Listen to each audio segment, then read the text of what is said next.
Hey, thanks for tuning in. We going live today. We trying to experiment. We trying to grow a little bit, spread our wings a little bit more. You know what I'm saying? Trying to be like Troop, spread our wings so we can fly away. Fly away. Boy. So, life is a thinking game. Thinking Game Podcast number 74. Conversation about the game of life.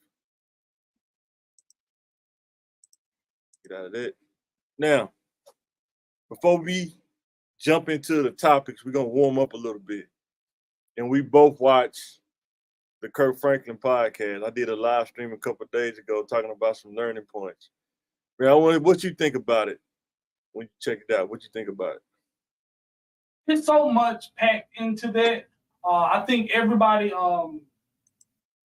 in a certain community, especially low income country neighborhoods in the South, broken homes, fatherless homes. You know what I mean? 40%. That's a high number. Yeah, it really is. And adopted, like we don't hear about that a lot in a Black community. Adoption, you know what I mean? Like actual adoption. Yeah. A lot of us was like raised by our grandparents or stuff like that, you know. Yeah, for sure. But we don't really hear like, you know, he was actually adopted, you know what I mean? And that spoke to me. But that wasn't even his grandma? That was just somebody that it was a relative. It was a relative, but it wasn't his grandma. It wasn't his grandma. She was like a distant relative. She was old, and she adopted him. Mm-hmm. So a lot of people have their kids, and your kids are your responsibility. But I think it would make you feel so much more love that somebody chose you. You know what I mean?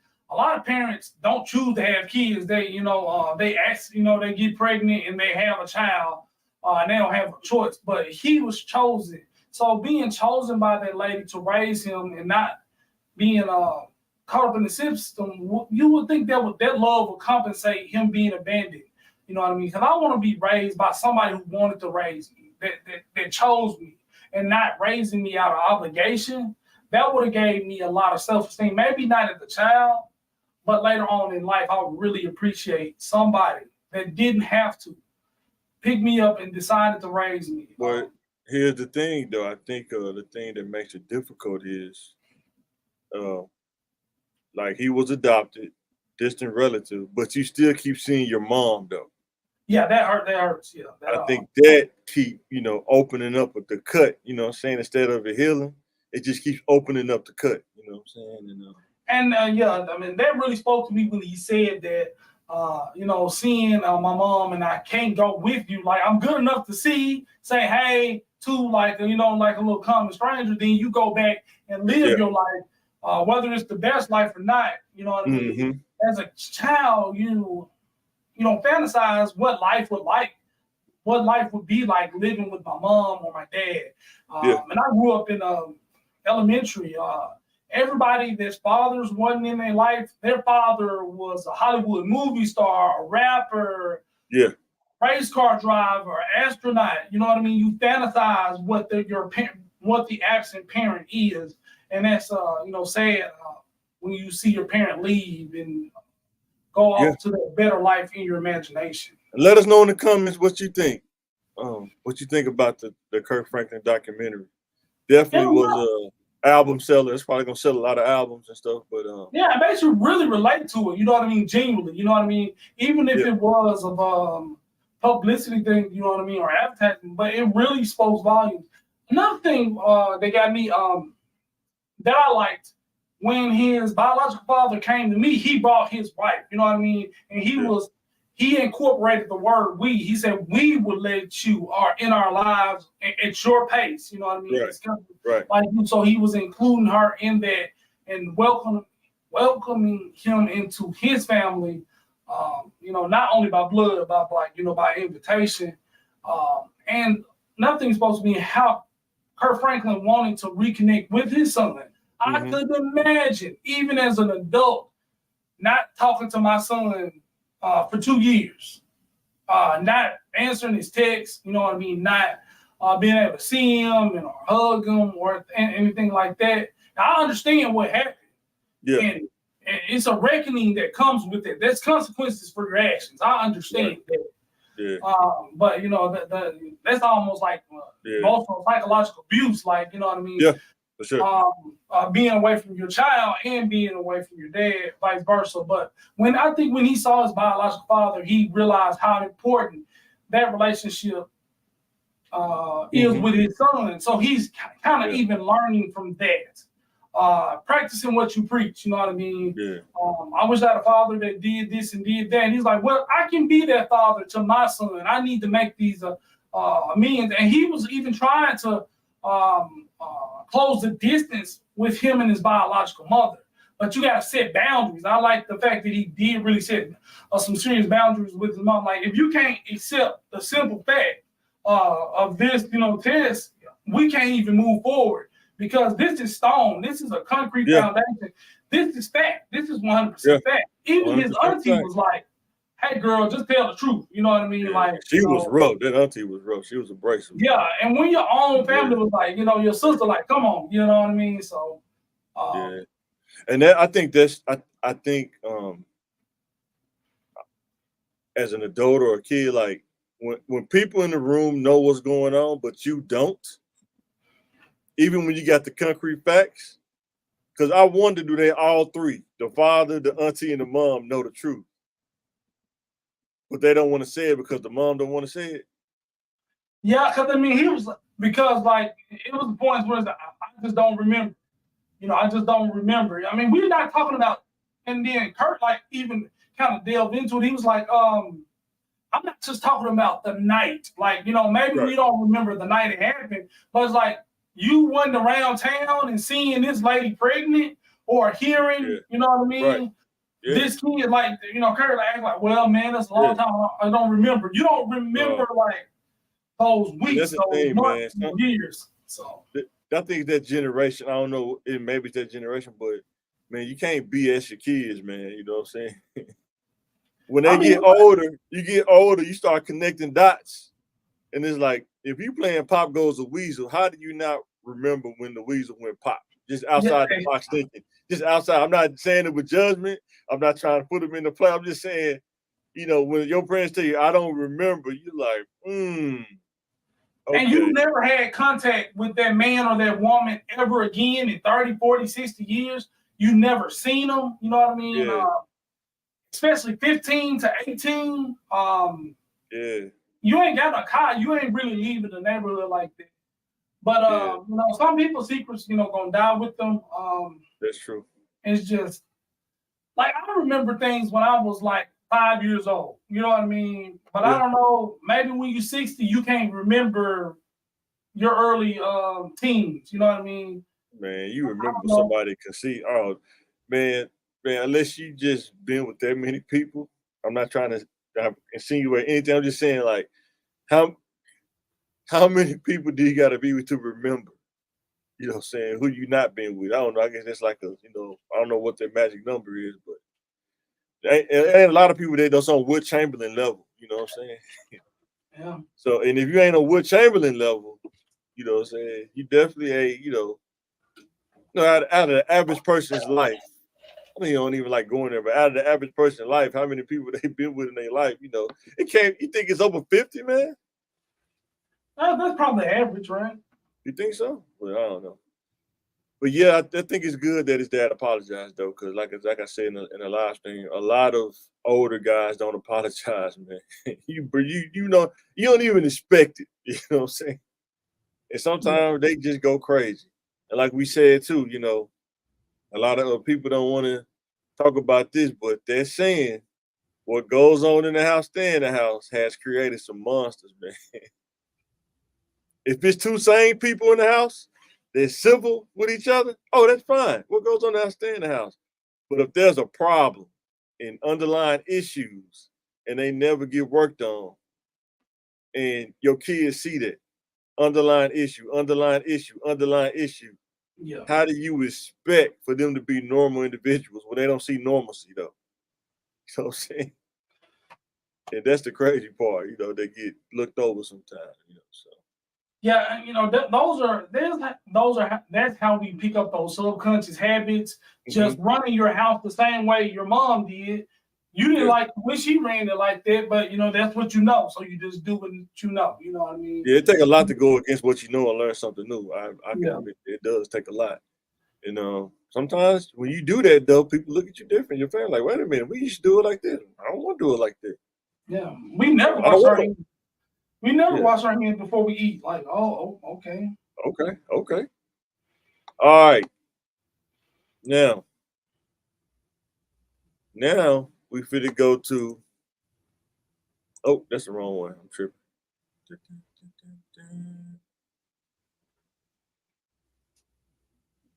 Okay, I didn't even put it on there. The slide on there. We call this the thinking game analysis. That's what we finna go into. Now I'm gonna play an audio.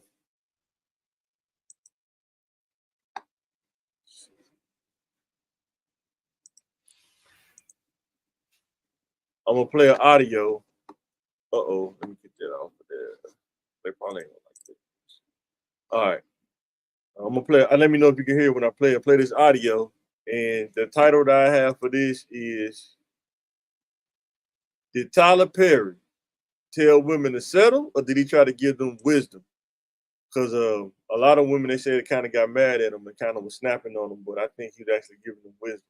Let me know if you can hear this. Like, meet me at my worth. And we were all like, wow. Yeah.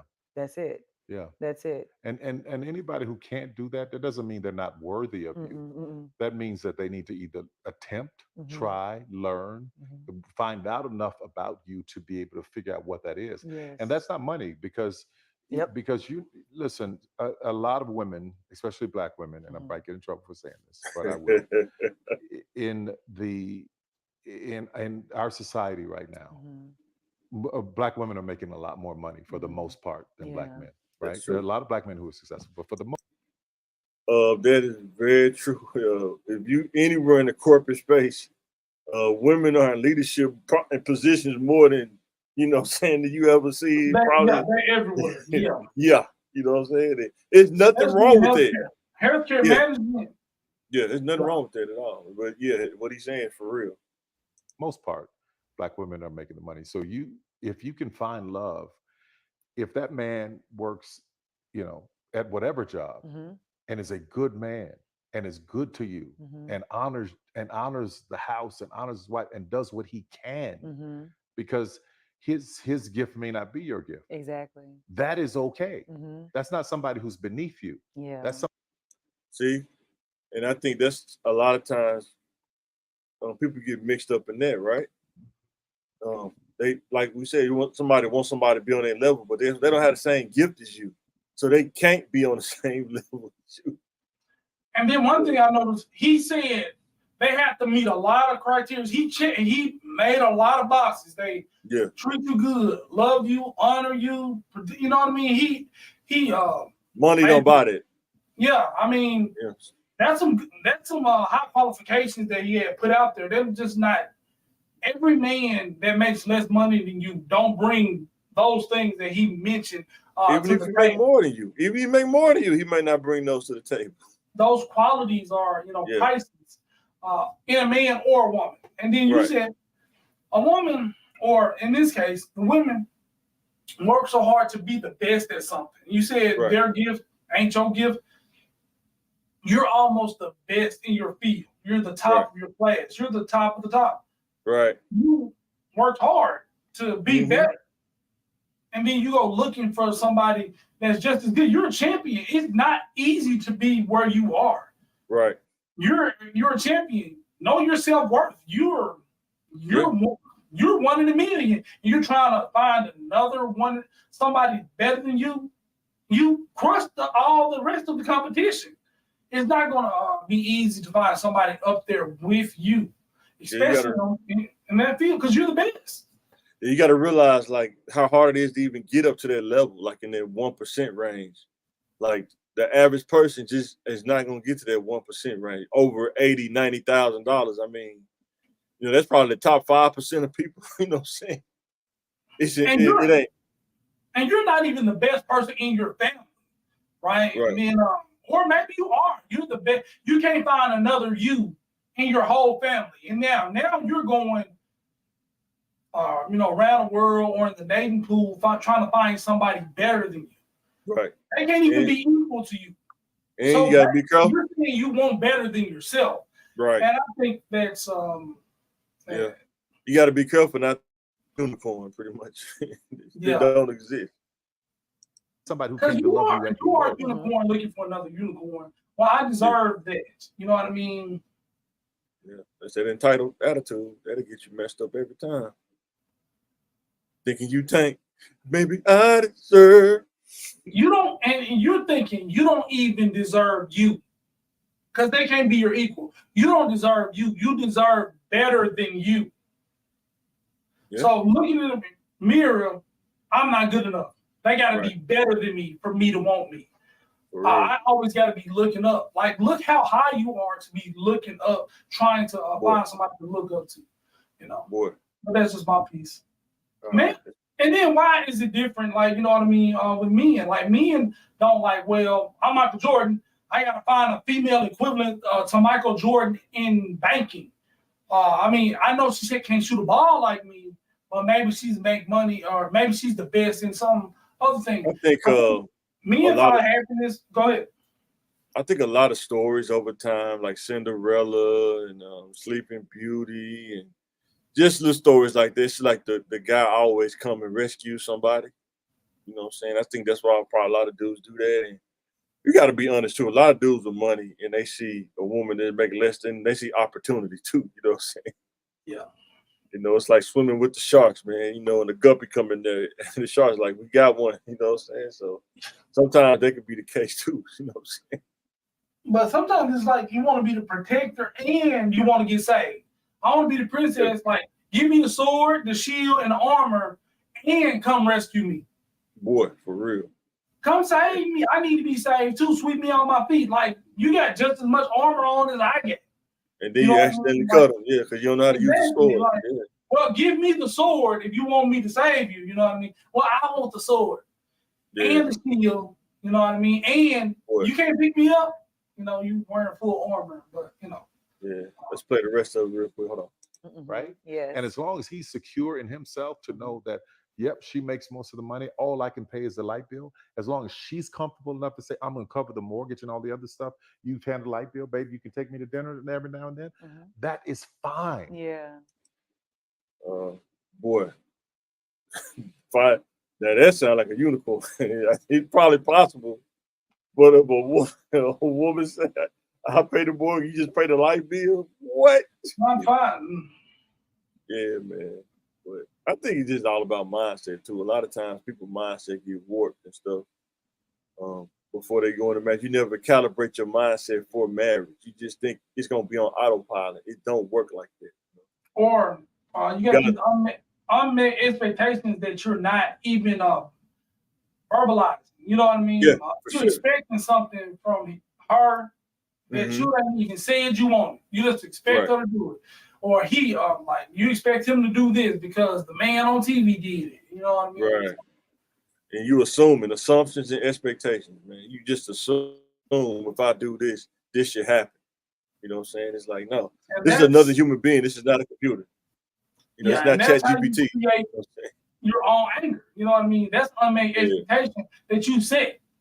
And you don't even tell them about it. So, all right, we should finish up with it. That's fine.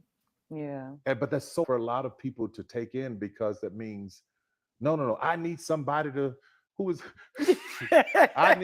they need to make 5 times more, and I got to have, well, go on, keep your list, baby. Yeah. God bless you. Hope it happens. Go on, keep your list.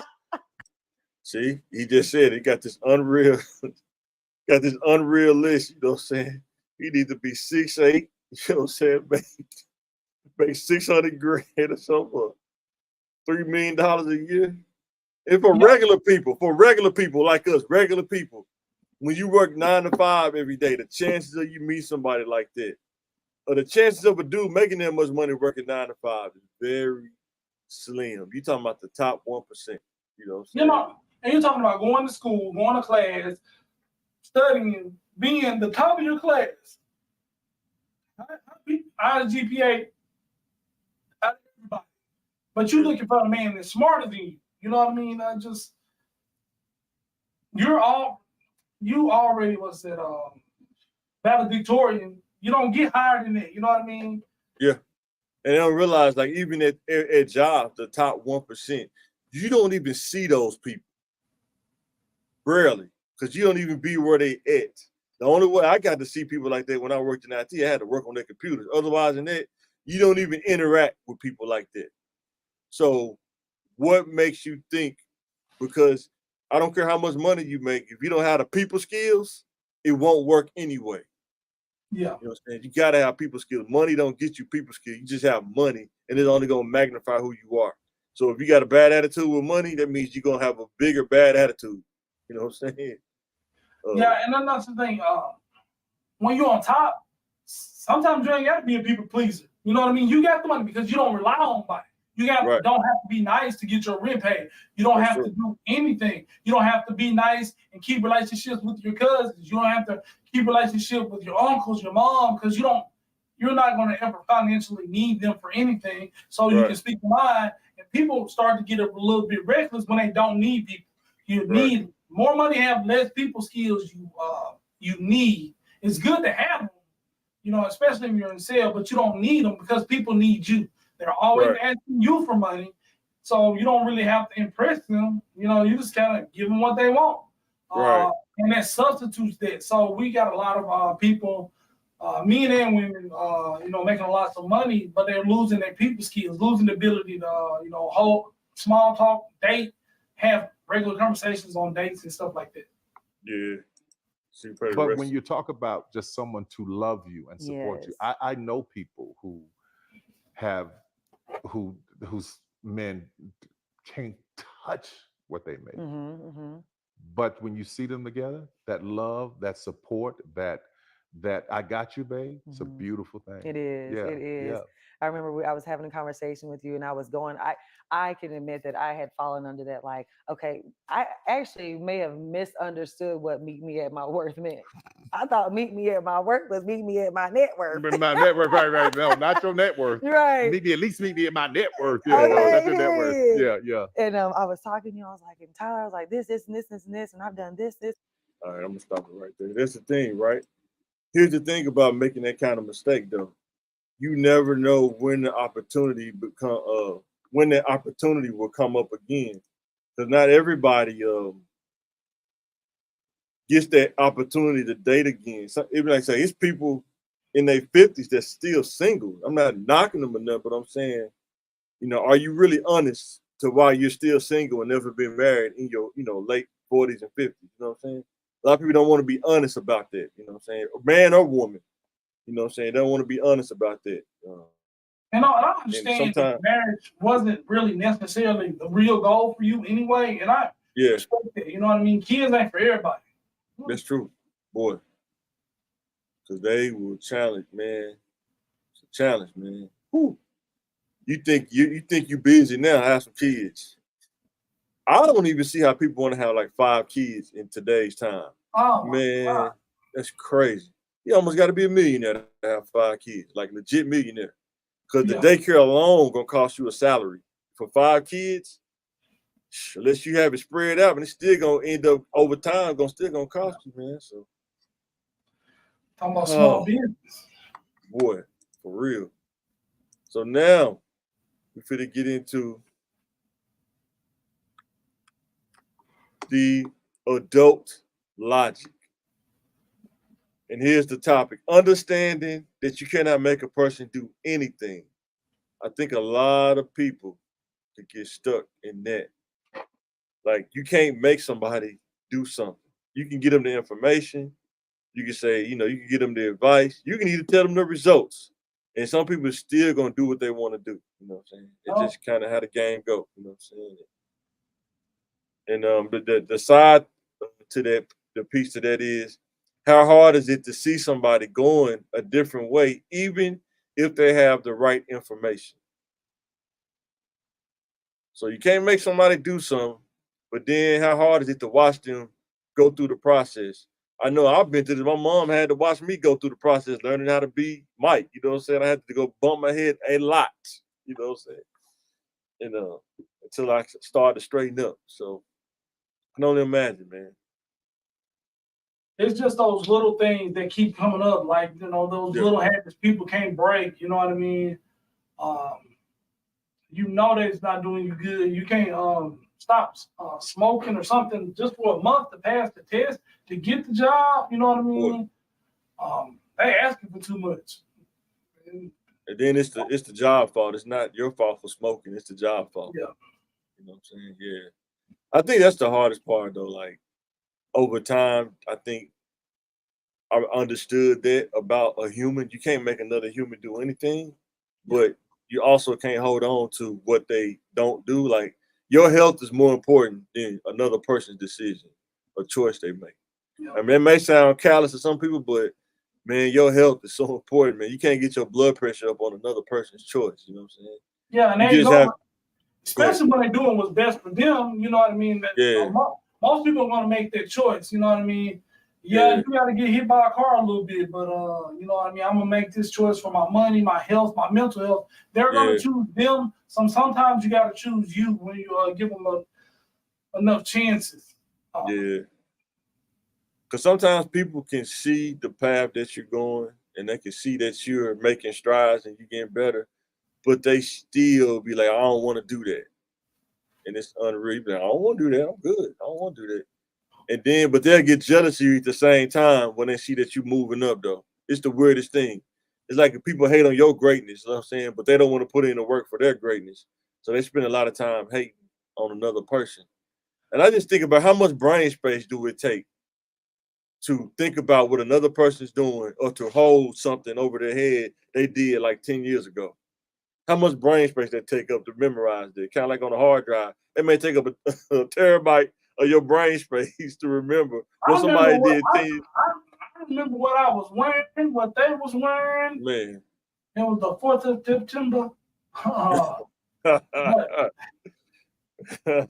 But people, you know, get frustrated and have a lot of unmet expectations trying to control somebody else's actions. And now they can't control how they react to that person's reaction. That's chaos. That's the opposite of peace. Yeah.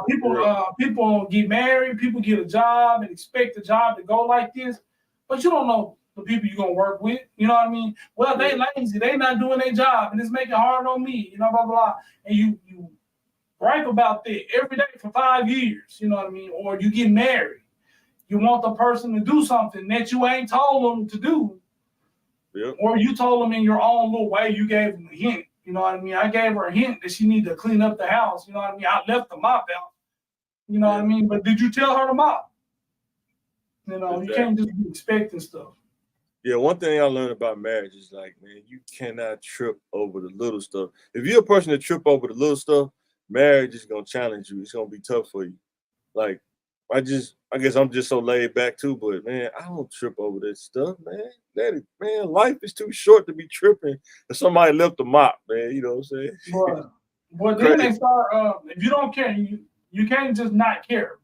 Because if you don't care too much, you know, you don't feel anything. I think that's my fault. I think that's a fault of mine. It's like IDC instead of IBS. IDC, I don't care. I suffer from. I don't care. I think that's one of my faults, man. As a youth. Because you realize that people make choices, man. I mean, you can't make them, you know, do that stuff. Man, I'm telling you that people don't realize your health, man. It's hard to get health back when you lose some of it, man. It ain't easy to get back. Easy to lose, but hard to get it back. Your health, your freedom, because you're losing it day by day. You know what I mean? It's like a slow leak. Yeah, for real. You know, somebody made you do something. You had to do something. Because they did something to you. Now you in jail. Right. And I think that's what I want to say last before we move on, but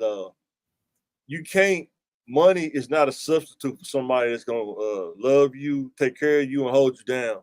Money can't substitute that. Money only give you access to do things, but money doesn't give somebody the qualities. What we was talking about earlier, like Tyler Perry was saying, somebody that's going to hold you down. Money don't get you that, you know what I'm saying? That only just increase the lifestyle. You could do like leisure stuff, but yeah, money You know, just because the dude got money, they don't mean he gonna treat you right. And I hope people can realize that, but one day I guess they will. So, but it does take away that initial stress. You know what I mean? Of what I'm gonna eat, how am I gonna pay this medical bill? How is like, and that causes a lot of anxiety, depression, worry on a lot of people, and that affects the health as well. So you can kind of make those things better with money. You know, so. Now we're moving into the corporate analysis. Let us know if you heard about this in the comments. Whoa, what is that? I ain't showing that. Some Chinese people in here. Good night.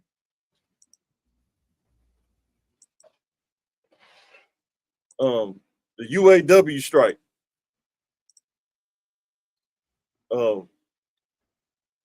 United Auto Workers strike in Detroit. The big three: Ford, GM, I think maybe Chrysler, maybe. United Auto Workers Union went on strike Friday after its previous contract with Stellantis, Ford, and GM expired. Some 12,700 workers walked off the job. Man, that's a lot of people to see walking off the job. I can only imagine like upper management and people seeing it from the top, like, what? So the union is seeking 40% hourly pay increases in a 32-hour, 4-day work week. Man, that'll be crazy. Work 4 days, a day off Friday, Saturday, Sunday. Boy. A shift back to traditional pensions, the end of compensation tiers, and the restoration of cost of living adjustments. Man, I don't know when the last time I seen a company do cost of living adjustment, man. It'd be like something in the 80s and in the early 90s or something. I ain't never seen it, man. In my time working, I'm 40. I ain't never seen that. They said that they have this tier. It's like when you first start, you start off at like $17 an hour, where you can make up to $33 an hour. Man, that's a big gap to make up, man. Yeah. You man, can follow anywhere. By the time you big three, man, you probably be in your late 30s if you start at 20. If you get there, you know what I'm saying? It says the big three automakers have offered roughly 20% increases in hourly pay, thousands of dollars in bonuses, and retention of the union's platinum healthcare, along with other improvements and benefits. This is the part that's tough about these strikes. They're going to play hardball with each other. You know, it's kind of like NFL when they be negotiating contracts. They're going to say stuff. They're going to put stuff out in the media. They're going to try to, you know, make themselves look good each side. You know what I'm saying? You don't really know who's saying what, who's, you know, what's really the numbers and stuff. They never really tell you all that. But the pros and cons of a strike. Think about this. 10% increase in prices on production vehicles because nobody's producing. It's not rolling out like it wanted to, and they're gonna raise the prices just like they do on gas, all the other stuff. Now the car was worth 35, now it's probably gonna be worth 45. Now when the price go up. Layoffs due to lack of production from plant workers. That's gonna happen. Let's say if they got a plant that put transmissions in the truck. Well, if people not putting the engines in the truck together, how do the people in the transmission got? What they gonna do? Just be sitting in the shop? That's not gonna happen. So, and the downside to that is they're not gonna be eligible for unemployment either. They're gonna fight that too. The dealership, they're gonna fight that too. I mean, the car manufacturer. Boy. And then the crazy part is it's people that can't afford to go on strike. What do they do? Because I think if everybody go on strike, you got to do it too. Yeah, yeah. You don't want to be a scam. Man.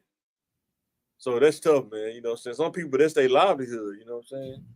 Well, they get the number that they're trying to get. You know, I know they say asking for 40%, but they may take 30%. Who knows? But man, them GM and stuff, they got the money to hold out. They're gonna see who's gonna win the chicken game. Who gonna turn off the road first? Or you gonna crash? We gonna go head on, you know what I'm saying? You know, and then another thing is the economy. Restaurants, gas stations, they're gonna hurt because they don't have the workers there to come and eat lunch and all this stuff. You know what I'm saying? That's gonna hurt the economy. They're gonna have to lay people off. So man, strikes suck, man. They ain't all good, man. You think it's all good till you actually live in it. It ain't all that good, man. And they had to lay off like so many workers in different states because all the people walked out.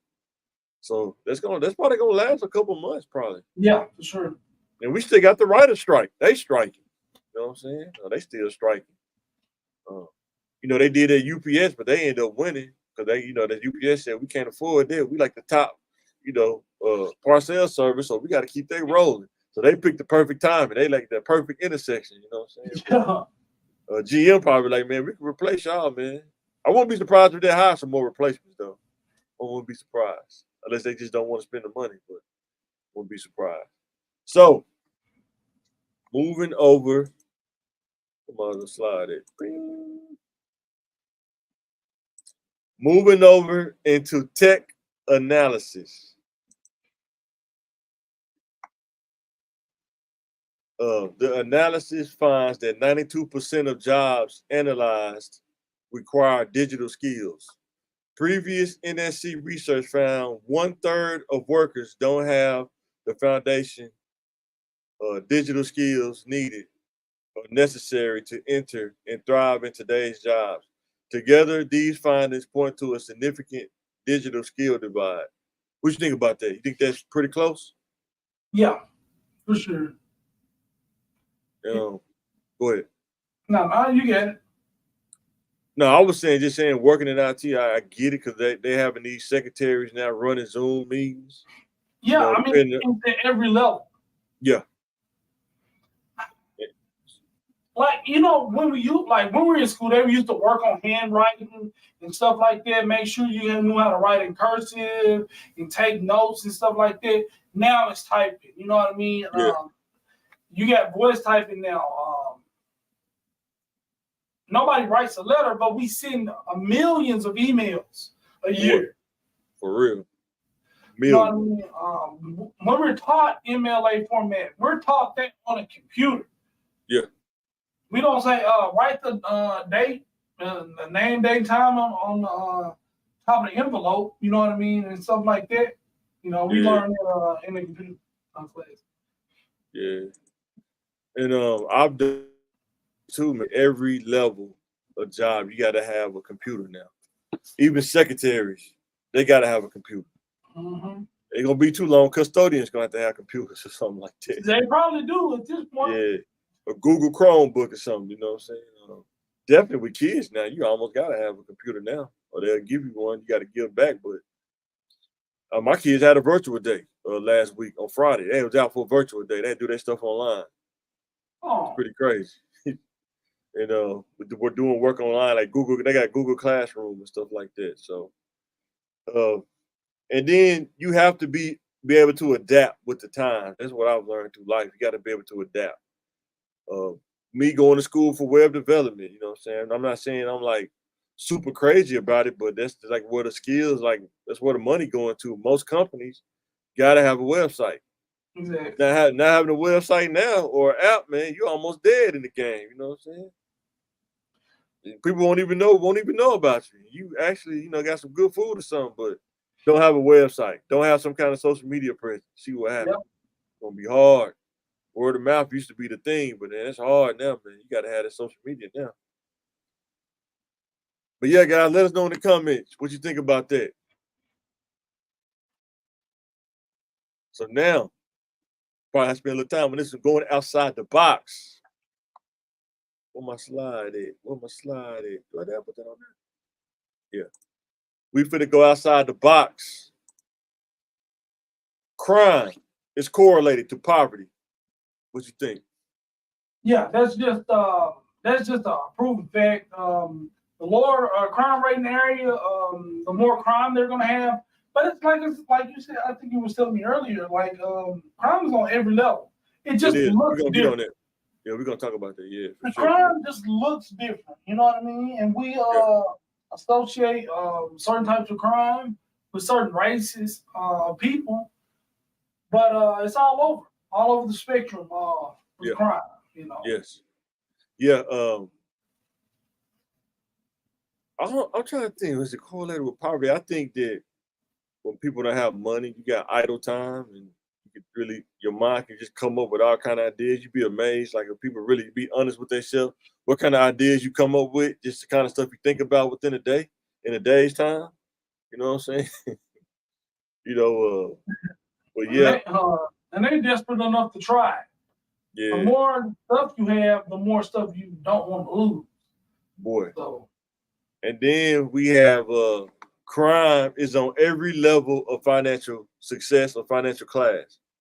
Poverty level crime, you got middle class level crime, and then you got rich people, like I guess they call it white collar crime. Crime on every level. I guess they put white collar in front of it, it don't stand out as much as like, neighborhood crime or homicide or something like that. People just think like homicide. It was just a little money laundering. Boy, or embezzlement, which is pretty much saying you stole. Remember that guy from Enron? Stole all that money from the people, man. That was a crime. But it don't get as much shine in Chicago, you know what I'm saying? Or somebody like that, you know what I'm saying?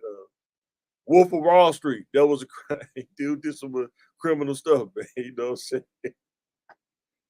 Oh man, I was telling my teacher that, man, when I gotta take this editing class. When he drove home and he thought his car was intact, then the police came in and got him. That car was tore up from the floor up, man.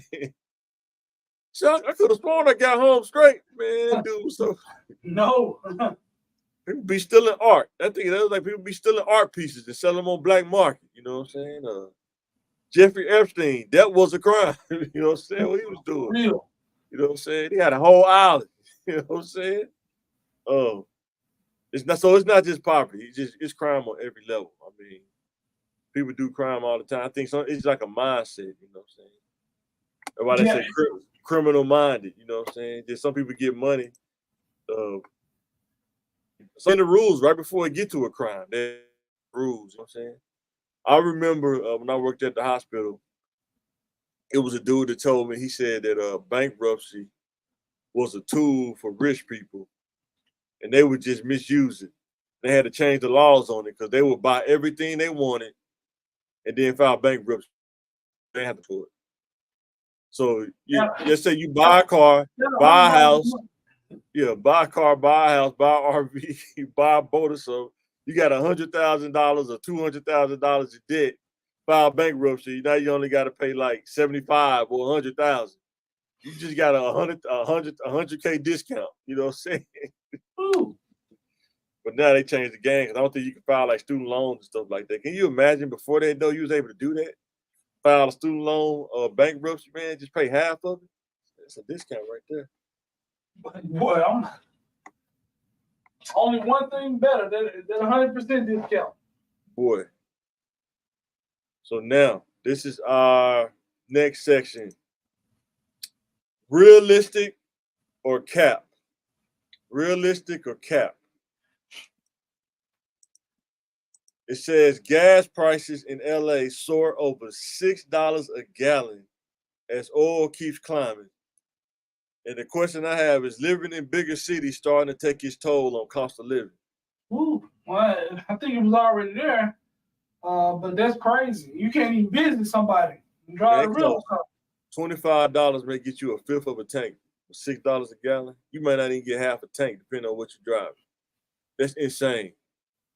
I mean, it probably costs you what? Maybe $80 to fill your car up? What? And you got a 15 gallon? We ain't talking about a truck. You know what I'm saying? Man, that's crazy. Yeah, I think big cities, man, it's gonna end up being like an industrial kind of like business hub. And the only reason you're gonna be there is because you're making top money and you can afford to live there. But it's probably gonna be mostly businesses though. I can see that happening, man.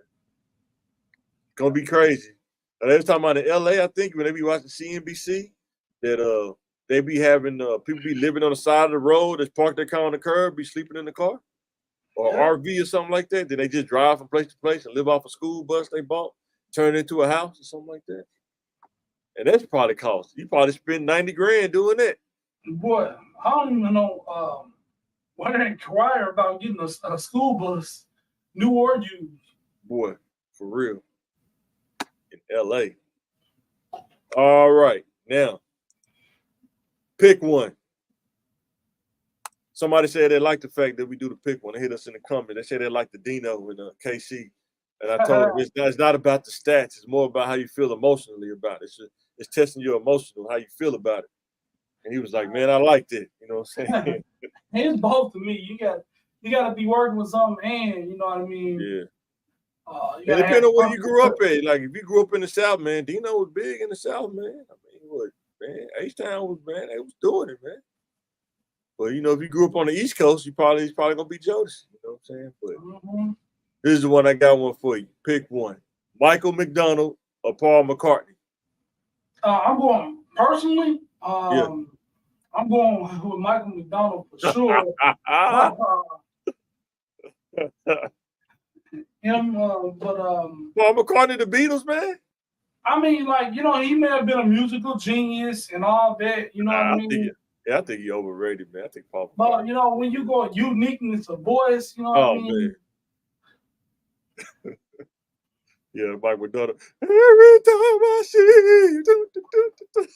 What a Fool Believes. You know, the Doobie Brothers, all that stuff. If you like pina colada. I don't know who that is, but that show ain't Michael McDonald. But that was Michael. That was Michael McDonald. That was no. Oh, the Doobie Brothers. That was the Doobie Brothers. I'm sorry, that was the Doobie Brothers. What was Michael McDonald? What was the name of that group? Michael McDonald was in the Doobie Brothers, but I think Pina Colada, he didn't sing that. Definitely didn't sing that. They did sing Pina Colada. I'm gonna find it.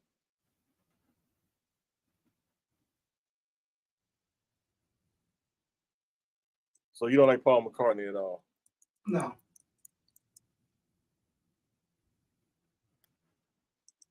I thought oh, you're right, they don't. Rupert. Was it Rupert Hall?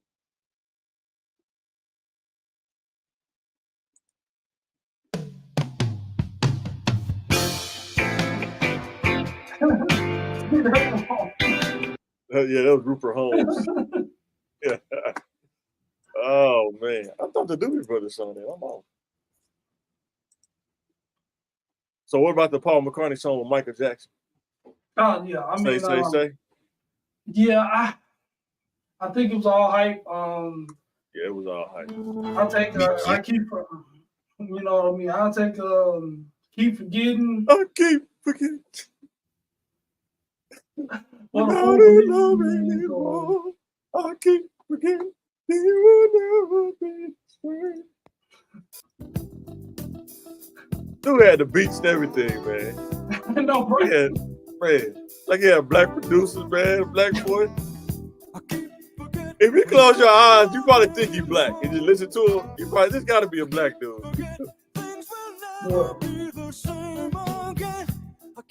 Then he had a song with Patti LaBelle, man. Boy. Yeah, I ain't listen to the Beatles though. But he was pretty big when Michael Jackson bought his publishing. Boy, he was so mad. That's the only song I really listened to was him and Michael Jackson. I didn't really listen to the Beatles like that. But they love them in mainstream music though, pop music though. I don't know, dude. Did the Beatles really popular with African Americans? I don't know. Some people like. Sir?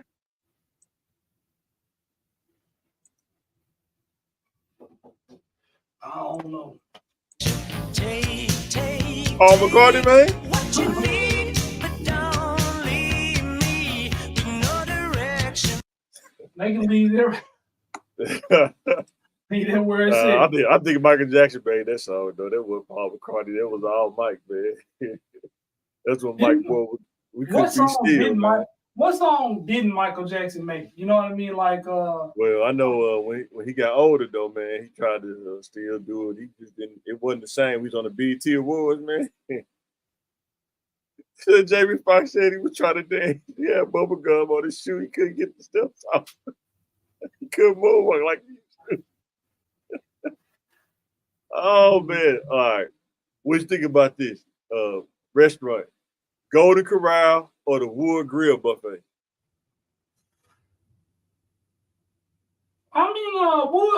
Wood Grill kind of new. I don't know if that's like franchise like Golden Corral. I think probably everybody will know Golden Corral, but they kind of. I like the Wood Grill, but I think the Golden Corral kind of hitting better with the bread. They got the fresh baked rolls. Yeah. I think Golden Corral for breakfast. Oh yeah, most definitely. Man, I don't know. It's something about buffets and like the dinner time. It's like as I'm getting older and my body's telling me things, I'm listening more. I can't mix all that food in my stomach, man. It still feel good after that, man. I got meatloaf. I can't do it. I got tacos, spaghetti, shrimp. chicken shrimp. You know, hey man, what's going on here? We see somebody coming in with them Unk sweats on, you know they finna throw down. They got the sweatshirt and the pants to match. With the hookah shoes on, he comfortable. Man, they finna throw down. Do you think it's weird to see people eating in buffets by themselves? Like you just go in the buffet by yourself, solo dolo. You know I mean, it's cheaper. It's cheaper to go in there by yourself. Hey, you a man. And as a woman, it's probably cheaper to go with somebody. Yes, that's true. Depending on who you go with. I was looking at that too. Like as a man, it's like, well, I got to look at the price for two people at the minimum. You know what I mean? And when you're a family, you got to do the kids. And then when I was younger, you take a girl to Golden Corral, you better eat 15 or however much it costs. You better eat that much worth of food.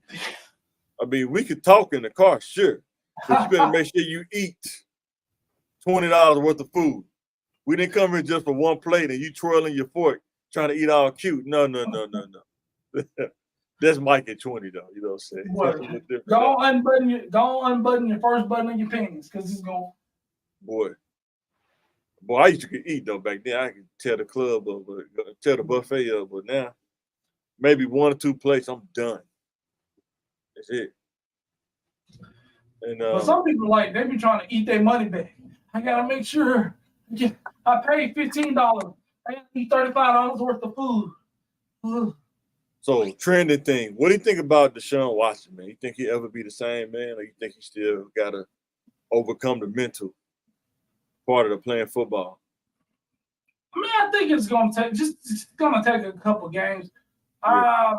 I think 10 games he'll be ready, but I really want him to get it together in 4. Yeah. But when I see him play, it's like, what do y'all be doing in practice? I think, is it practice, or you think he's still dealing with the mental, like the perception, how somebody gonna view him because of the off the field stuff he went through? No, I mean, I think you do, but then when you get under center and you hike the ball, it's all football. It's too fast to be thinking about. I mean, that sound good, but man, dude went through a lot, man. I mean, that's a lot, man. Dude went through a lot, man. I can only imagine, but. Well, I think that would be his only release. You know what I mean? The only thing to get his really mind off what the off the field stuff, because I think what you wait for. This is what you pray for. Yeah, I think people. It's weird how society works. I think that if he was balling out, they'll be saying, "Man, did he even have any kind of remorse on what he did?" And then if he not playing good, oh man, is he having mental, man? Yeah, I think I give him about 4 or 5 games to kind of, because you can practice all day, but even that the real game is different than practicing. You know what I'm saying? Yeah. Because D lines ain't gonna hit you in practice; they're gonna hit you in the game, though. It's gonna happen. So I'm trying to think. What's my pick one? The NFL players, man. I'm trying to think. Who did I have? I had somebody. I know Michael Parsons. The guy named that played for the San Francisco, the linebacker, is it Joey Bosa? Yeah, Joe Bosa. Yeah, I'm going Parsons for sure. I love his versatility, how they move him around the field, and things like that. He can blitz from any angle. I think him basically cross over, break the center ankles, and then who? Parsons. No, Fred Warner. That's what I meant. Oh, Michael Parsons or Fred Warner, because he's the linebacker for San Francisco. Say he the best linebacker in the league right now. I say he like a heat-seeking missile out there, straight dumping them out there in that B gap. So you still gonna take Michael Parsons? Yeah. I'm gonna take Fred Warner. I'm gonna get Fred Warner. I like Micah too, man, but I think Micah is more of a pass rusher. All over just a pass rusher. I think Fred Warner can do just about everything. They'll cover and knock somebody out and sack the quarterback. Michael just give me that like project player, not just. I don't think he can cover. I don't think he can cover though. But they can do a lot with him. They're moving around, you know what I mean? Just disrupt, you know what I mean? He only rush from the left side though, don't he? Nah, they move around. He they do? Okay. He got a sack from him standing straight over the center last game. So okay. So Patrick Willis or Ray Lewis? That's rough. Yeah, that's tough, ain't it? But you can't go. You can't go against the Hall of Fame. You know what I mean? Yeah, he retired early though. I think he got mad and retired early. I don't think he was like what was going on. What's Patrick Willis at the height, speed, strength, just being all over the field. Dude probably had the X gene. He dude was a mutant, man. He wasn't no regular dude, man. But he was knocking dudes out. Boy, everywhere, just on the field, like players.